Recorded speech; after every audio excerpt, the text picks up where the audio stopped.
Hey buddy, today I thought I'd showcase a pretty good game in the tier 10 Swedish destroyer Halland and also talk a little bit about my thought process during the game. Maybe help some newer DD captains out a little bit. And I wanted to showcase this video because just as my other latest Halland video, these two games make me very hyped about the upcoming release of the tier 11 Swedish super destroyer Dalarna. Because in both these games, which I happen to get almost the exact same result, 240k damage. I would love to have had Dalarna, because in both these games it would be awesome to be able to switch torps in-game for those short range, more hard-hitting torps.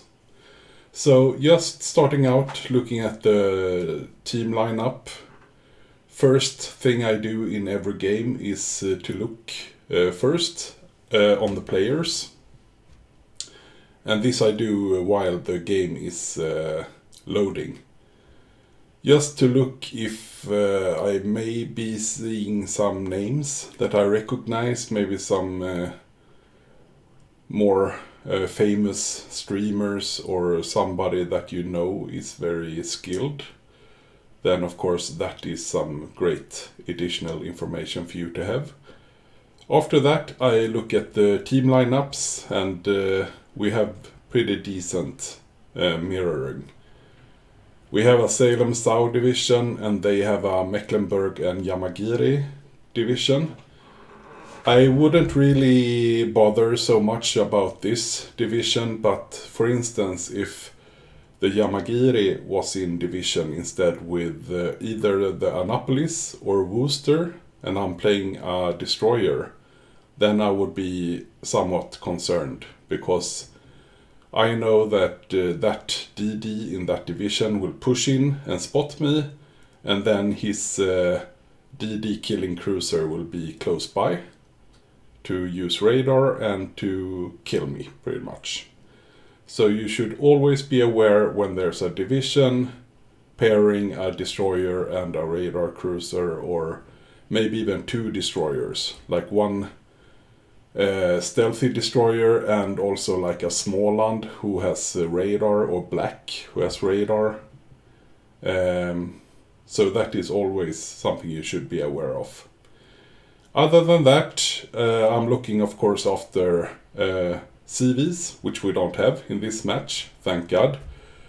That wouldn't be that big of a issue for me, of course, being in Halland. I can deal with the CVs pretty good, but you always like to don't have CVs that keeps on spotting you every other minute. Yeah, and then just look at the radars. How many radars do they have? How long range? I'm looking for Hydro, since I'm a Torp DD. Well, kind of a hybrid.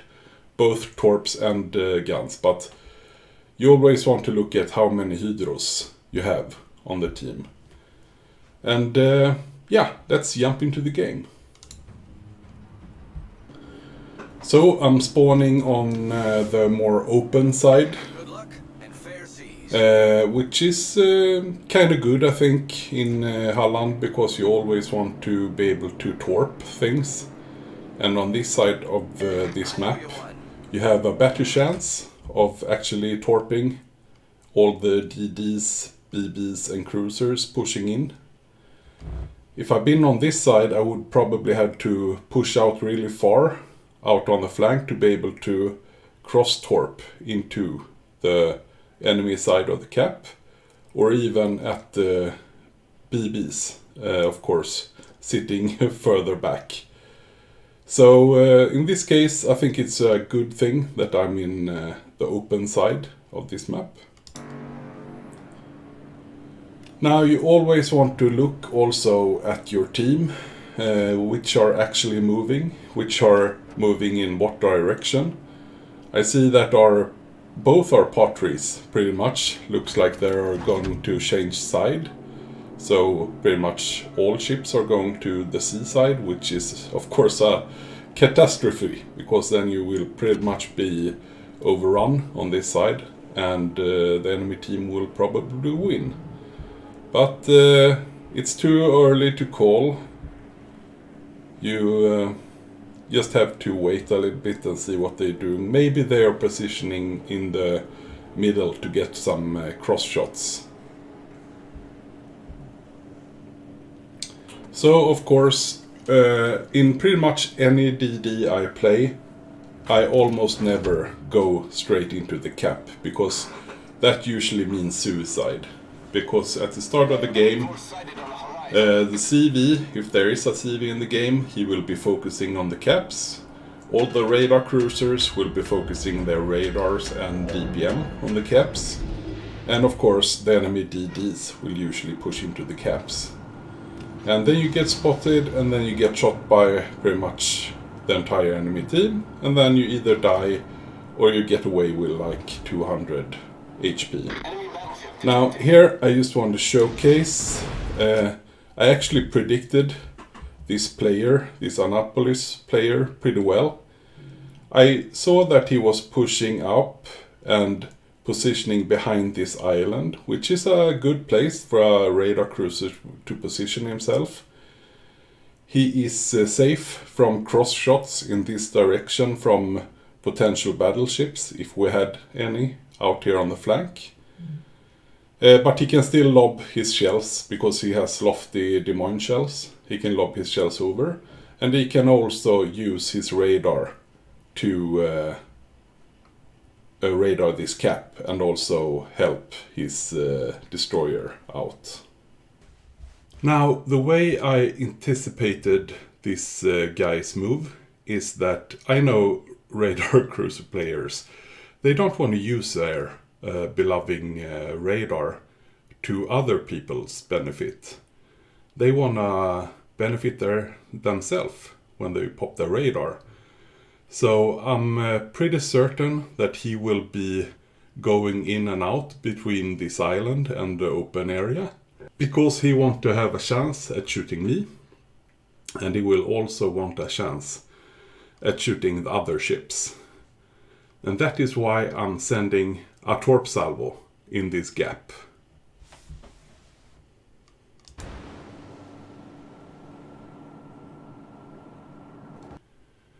Now I'm just looking at the different ships that I spot, trying to figure out which player are on which flank. So I see the Satsuma, I see the Sao player, I see a Patri player moving in from spawn. Ah, I see the Småland. This is good. The Småland is here, so I know we have two radars to deal with. Småland has shorter range radar, I think it's 8.5. And of course Annapolis, which is 10. It's the same as Des Moines radar, and it lasts for almost 50 seconds if you build for it. So I see the Småland is heading away. I see that Annapolis can't really cover this part of the cap. If I'm looking at my circle here, 10.5. If I move in just inside this cap, he won't be able to radar me. So the only threat for me then would be the Småland. And right now he's heading away. So here's my chance to try and grab a cheeky cap. All stations requesting fire on the designated target.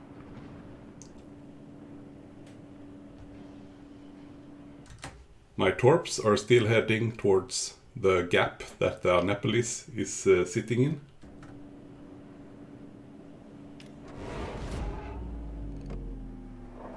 He's reversing into my torps.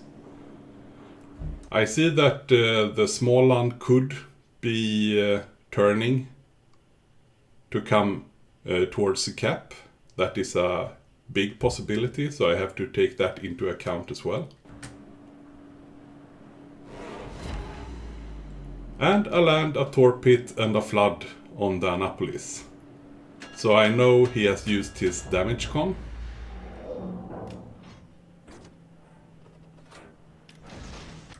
So I send another salvo into the same gap, and you can see Annapolis is sitting here, and here is 10.5 kilometers. So he's sitting at about 11. So I'm totally safe from his radar. And also look at my angling in the cap. This is how every DD player ever in any match should always grab a cap.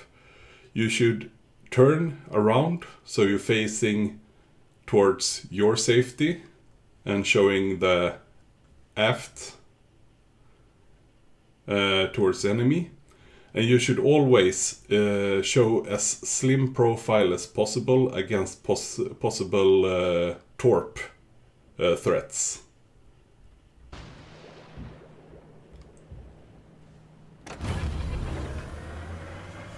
And also great to engage your speed boost, so your DD is more maneuverable.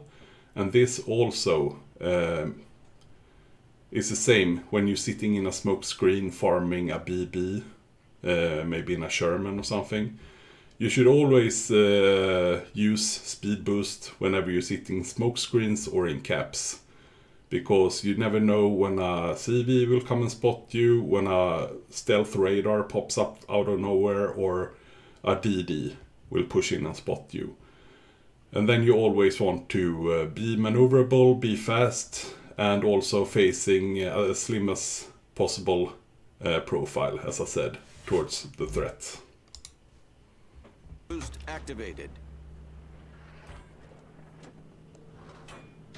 So I'm just stacking my torp spreads towards the Annapolis because I want him to hide behind that island as much as possible.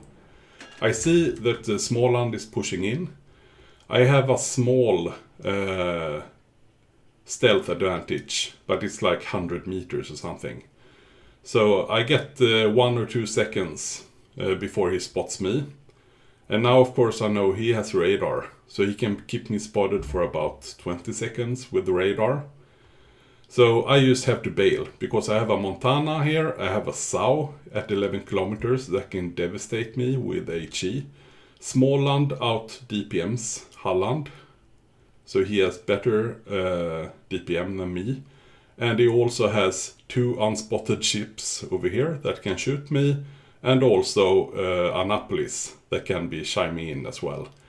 So this is a bad situation for me, so I just need to bail, and that is why I also position myself close to this island, because worst case scenario I can just accelerate out and start dodging behind those islands. Concentrate fire on the designated But of course, since I'm spotted, I will also open up, trying to get as much damage in as possible on the Småland. But I'm using only my back turret, because I don't want him to have my whole ship to shoot at. You saw that I lost a whole lot of health. That was probably either the Annapolis or SAU behind this island, I'm guessing, because Småland can't really do this kind of alpha.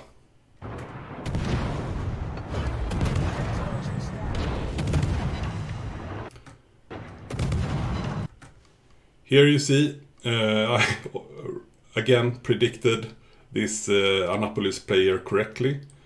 So he just backed up into one of my 2 last sets that I sent to him. So that's 3 more torp hits and 2 more floods. Now I'm not really sure if his DCP is off cooldown or if he's still on cooldown. So, but that's some decent damage on the Annapolis.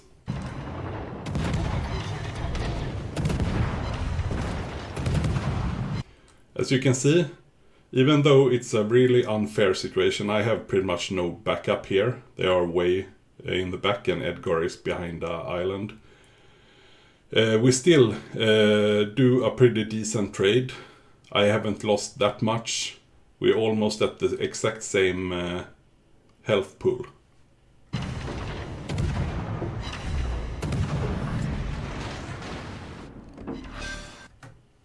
And there you go. I flooded, got some torp hits more on the Annapolis and got the first blood.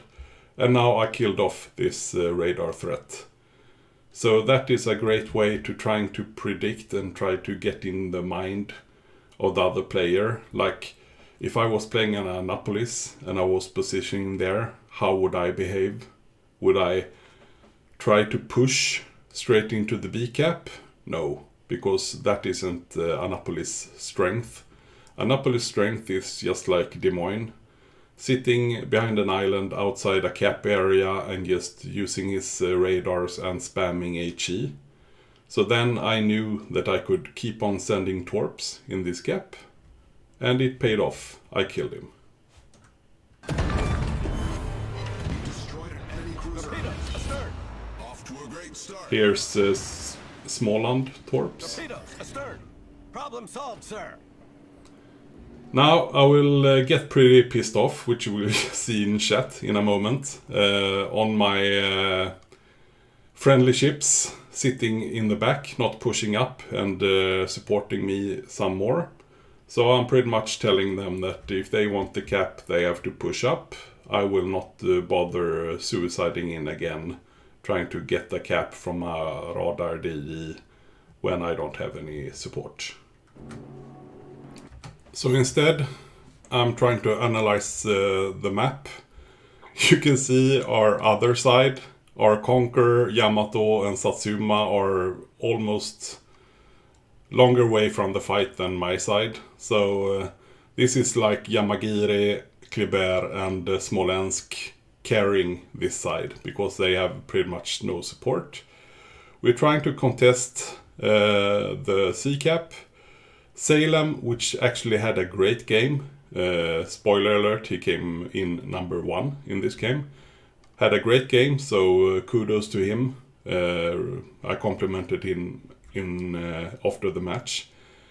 But he will contest the B cap, and we will keep A open for a while. But now, of course, I see 3 battleships and a SAO positioning up here.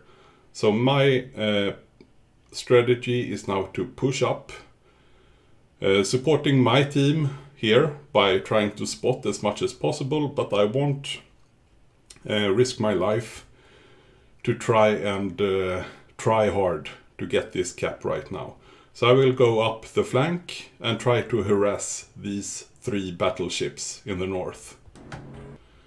So here we can see Småland pushed in again, took the cap, but that's okay. We are contesting B and C. And now I will arrive soon at these enemy battleships. Now my first target will of course be this Patri, and as you can see I will be pushing in very close. And this is my thing about the upcoming release of the Tier 11 Super Destroyer, Dalarna. Dalarna will have a special gimmick that he can change torps mid-game. So in this situation I could change to another set of torps that have shorter range than these do, 15 kilometers. So they will have shorter range, they will travel a bit slower. This is like 93 knots. I think they travel at 80 perhaps. So they are just a little bit slower, but they are more hard hitting. So I think it's about 17 or 18k a pop, which is far better than these ones. So in this situation, when you're able to push in really close to enemy battleships, and this is pretty much the identical situation I had in my earlier Halland game, which I will link in this video as well, where I also got an 240k damage, and I also got Solo Warrior in that one. And that would be perfect, because then I could use these hard-hitting torps when I'm this close, and I will probably be able to dev strike all these 3 battleships in one pop. Now, because I only have regular Halland torps, I can't really dev strike a full health Montana. I will probably get him to, he's down to maybe 20k or something, so then I have to rely on my guns. Or rely on being surviving into the next torp spread. So I really want to get the Dalarna, and I will probably, even though I love Halland, I will probably retire my Halland and move my legendary captain Jerzy Swirsky to Dalarna instead, and pretty much only play Dalarna after that. I know it's big cost in credits, but I think it will be an amazing ship, because looking at the stats, it looked like he has even 50% stronger AA than Halland does, and of course Halland has the best AA in the game right now. And he also have an extra turret, which means he got like DPM almost like a Marceau or something. And of course the gimmick of being able to change torps whenever you want. So I probably, even though I love Halland, I will retire Halland, maybe get another low captain on Halland, but I will play pretty much exclusively Dalarna after that.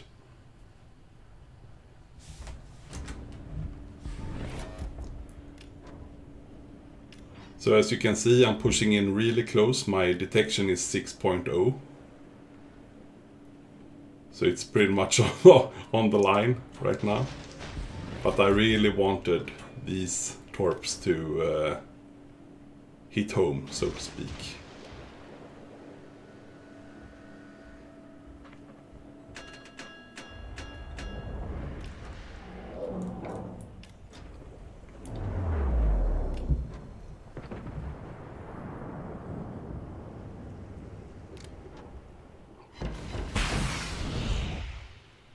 The peace sound that you heard was of course me triggering one of the special buffs on Jersey. After 8 torp hits you get the faster reloading torps, and I think I trigger that buff 3 or even 4 times in this game. So yeah, it's a great captain to have on a strong torp boat, and he will be just as strong on the Dalarna, if not even stronger.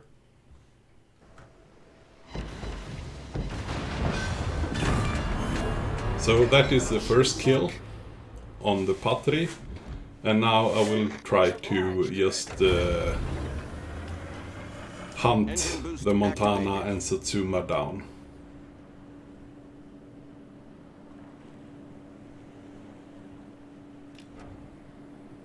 And as you can see, my cruisers has actually pushed up a little bit, so we are now contesting the A cap as well.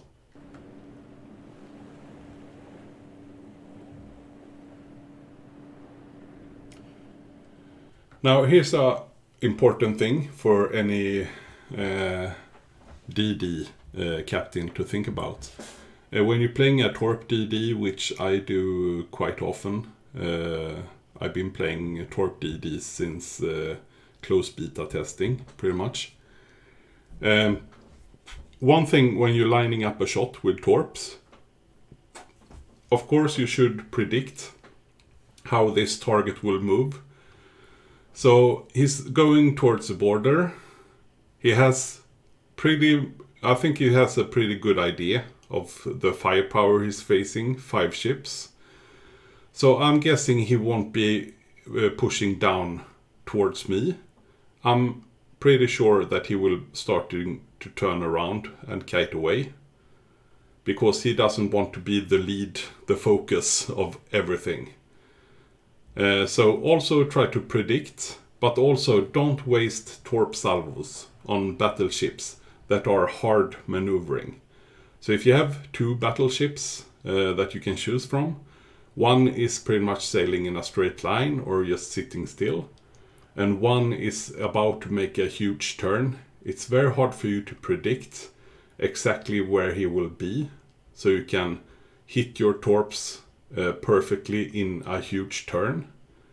So rather wait, even though it's really boring to sit and just wait with reloaded torps, you want to send them out directly, but rather wait a couple of seconds more until he makes his maneuvers, makes his turn, starting to straight line again. Then it's perfect to get the perfect prediction to land your torps. So never try to torp a target that is hard maneuvering. And that is also good if you see a CV coming in for a strike. You know he will probably slow down, turn in, turn out, do some kind of maneuvers. So don't try to strike a target with torps that is already under focus from the friendly carrier.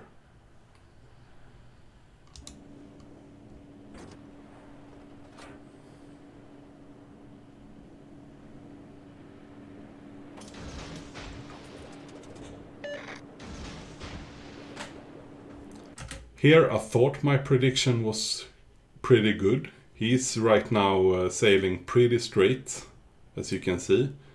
But what I didn't take into account here is apparently Montana, even though her size, she can pretty much turn on a dime. So she will be able to just whoop.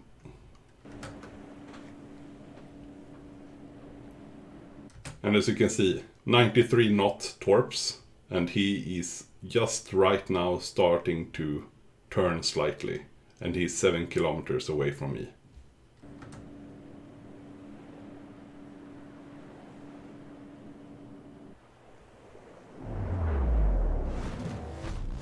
Still looks pretty decent, considering the speed of the torps.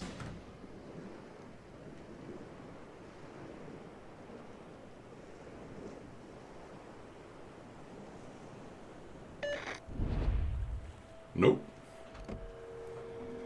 So right now, for instance, wouldn't be a good idea to send a new torp spread, because he's still maneuvering. He will find his path. When he found his path and straight line, then you can start sending torps again.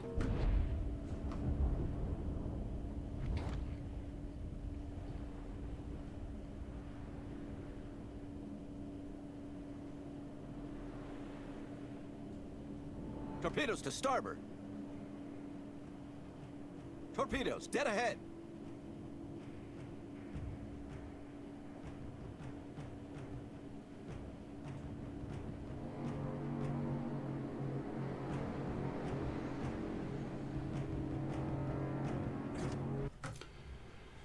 As you can see, I'm switching back and forth. Now the Satsuma is in the same situation that the Montana was earlier when he was down here. So the Satsuma has already started to maneuver, going into the same kind of kiting turn as the Montana. So of course now the Satsuma is the worst target. Montana, on the other hand, has almost found his path right now. So he will be my focus for the next torp spreads.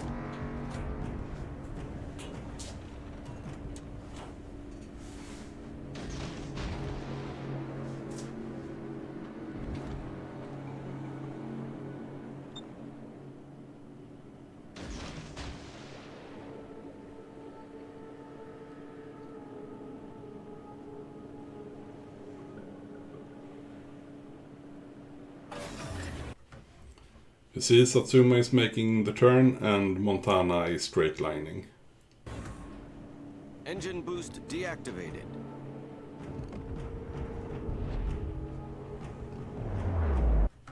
And here's the thing, another thing that is really important, that I even see very skilled players like Flambas doing wrong all the time in his videos.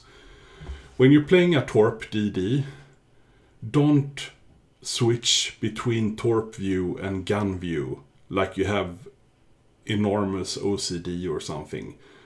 Every time you launch a torp salvo, you're switching to guns and then back to torps and then to guns.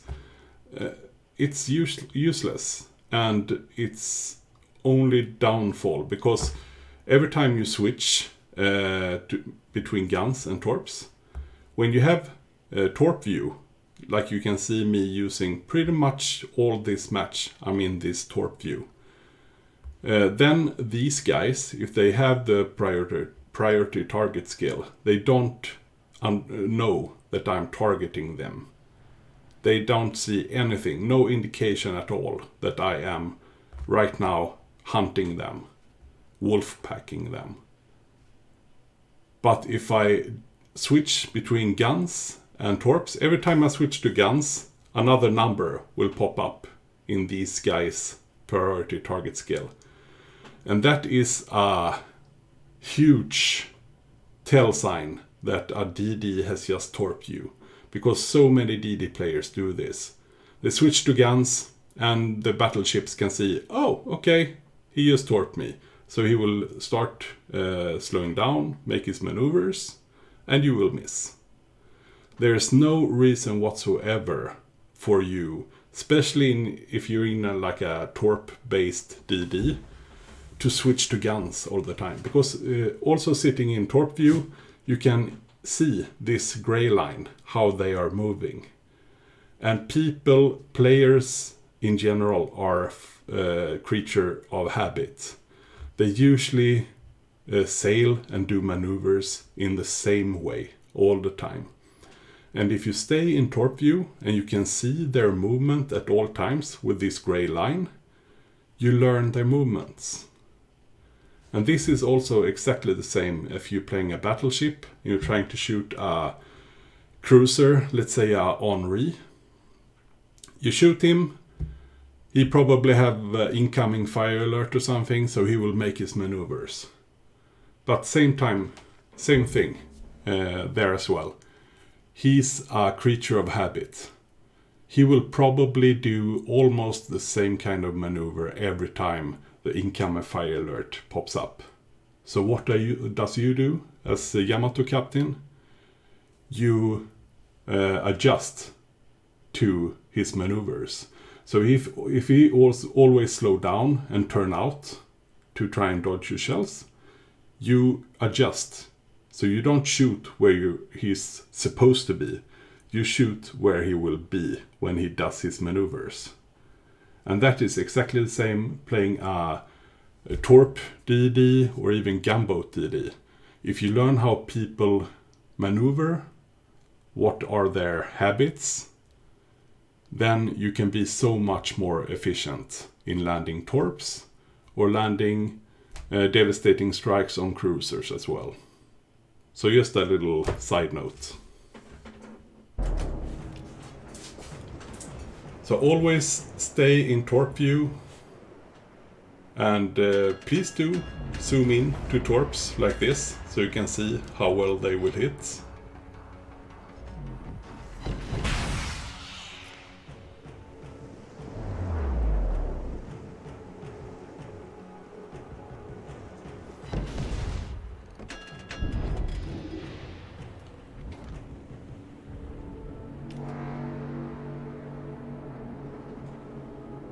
Now Satsuma is looking a little bit better than Montana, because I just scared the living hell out of Montana, so he will probably go straight away from me, which is really hard for me to land torp hits, even with Halland's narrow spray.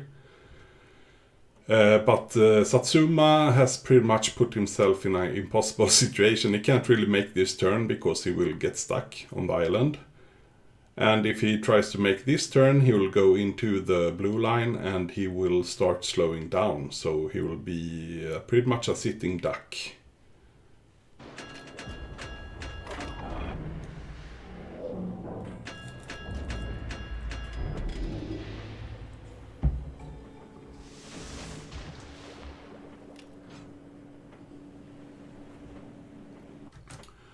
I don't have my AA on, of course, because if I start shooting down his spotter plane now, he will know exactly where I am because I will get spotted. So I'm trying to play this like a Imperial Japanese Navy DD, like a Shimakaze or a Yugumo. I'm trying to be as stealthy ninja torp boats. So, and of course, shooting down a spotter plane gives me nothing except for getting spotted and probably blapped by both these two BBs. So keep your AA off unless there's a CV in the game and is trying to strike you or your fellow teammates.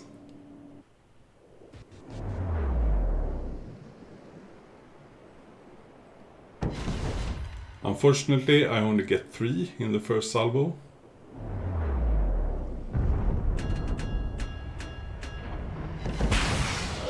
And 4 in the next one. And just looking at the Satsuma.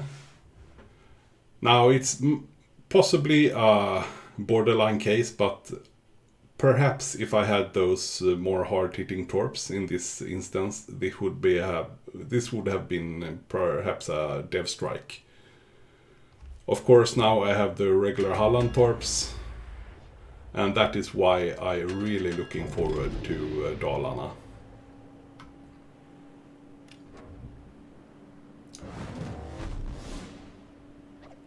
I'm trying to predict. His engine is okay because he's not flooding and his engine is not out. So I'm just trying to predict how far he will go.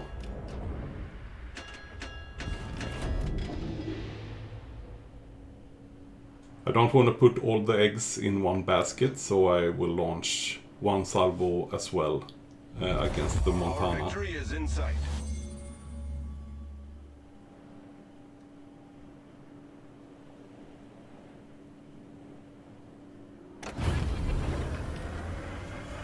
Engine boost activated.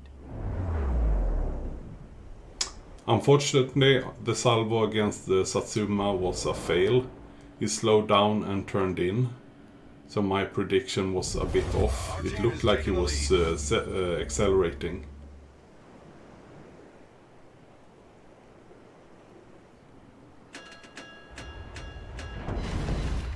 But I do land 2 hits with 2 floodings on the Montana. Unfortunately, his damage con was off cooldown, so he could damage con the 2 floods.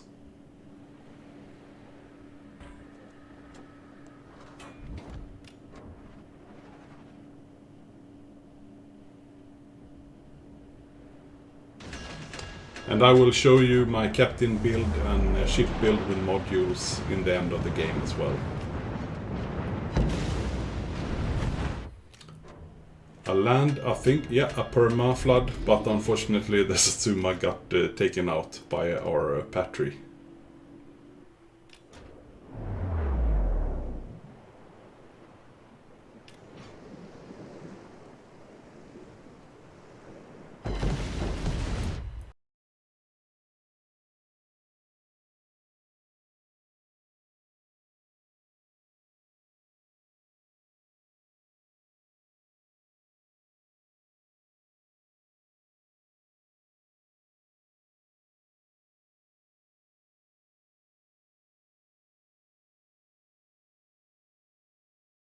So if we're looking at the ship build and captain build, start with the equipment. In the first slot I'm running main armament modification, second engine room protection. Could probably use either one of these two, but yeah, I don't know. Would probably be good to use this one instead. I'm gonna change that. Then we have torps in slot 3, acceleration slot 4, concealment slot 5, and torps again in slot 6. And that is why, because I run my Halland mostly as a DD boat. But of course Halland also has very potent guns. And I have engine boost, heal, and AA, of course, since Halland's AA is probably the best in the game. So, looking at the commander, I have torp build, as I said, flooding, faster speed, faster reload. And of course, adrenaline rush, since it's a premium skill for Jerzy Swirsky, you get even better boosts from losing health. Concealment, so your concealment goes down to 6.0, which is really good. Superintendent, to get an extra AA, extra heal, extra speed boost. I pretty much use Superintendent in all DDs that has a heal, just because you get an extra one. And of course Survivability Expert, because as well it will boost your heal and boost your health. And of course Last Stand, given. This is a skill you must have in any DD. So that is pretty much my build, but of course when I move Jersey to Dalarna, when I get that when it's released, I will change up this build. So I won't go for the torps, not all of the torps at least. One thing with Dalarna is I don't think you should mess with the range, because the short range of the Swedish DDs are their saving grace, because that means you will be undetected and disengaged very quickly in gunfights with other DDs, and you will take less damage. So you can go in, have a fast burst fight with a DD, disengage quickly and heal up and survive to the next fight. Extending the range with main battery and AA expert would mean that it takes longer time for you to go undetected, maybe even the full 20 seconds. And I don't think you will be that great as a gun DD from range like a Kleber or even a Sherman. I don't really think you're fitting that profile. So I will probably go for main battery and AA specialist, which boosts your DPM and also your AA. So when you get into gunfights, you will have a great advantage, since Dalarna has an extra turret as well. So you will have great DPM, you will have even stronger AA on top of those 50% that you already gain from moving to Dalarna. But then you can still spec into torps as well. Because, as I said, the torps will be amazing on Dalarna as well, because you will have the same torps as Halland, but then you will have another version as well that you can switch in game. That will be, I think, 70 or 80 knots, and I think their damage will be 17 or 18k instead of 10.7. So that's almost double the damage per torp. But other than that, I will probably use all these. And of course, Adrenaline Rush. And I will get a whole lot of buffs. Even in Dalarna as well. So please let me know if you enjoyed this video, thought it was good information. So maybe I will do another one in the future. But other than that, leave a like and a comment below, and I will see you guys in the next one. Have a good one. Bye bye.